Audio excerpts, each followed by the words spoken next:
ಭಾರತೀಯ ಜನತಾ ಪಾರ್ಟಿ ನರೇಂದ್ರ ಮೋದಿಯವರು ನಮ್ಮ ಜಗತ್ತಿನಲ್ಲಿರುವಂಥ ಹಿಂದೂಗಳಿಗೊಂದು ಮಾತು ಕೊಟ್ಟಿದ್ದರು.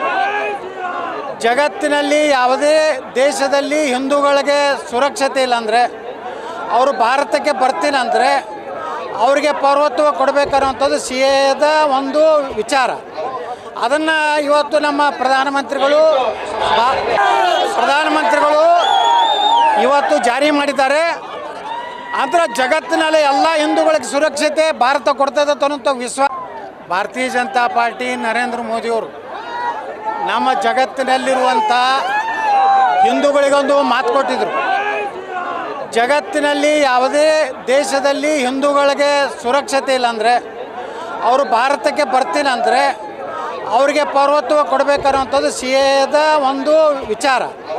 ಅದನ್ನು ಇವತ್ತು ನಮ್ಮ ಪ್ರಧಾನಮಂತ್ರಿಗಳು ಇವತ್ತು ಜಾರಿ ಮಾಡಿದ್ದಾರೆ. ಅಂದರೆ ಜಗತ್ತಿನಲ್ಲಿ ಎಲ್ಲ ಹಿಂದೂಗಳಿಗೆ ಸುರಕ್ಷತೆ ಭಾರತ ಕೊಡ್ತದೆ ಅನ್ನೋಂಥ ವಿಶ್ವಾಸ.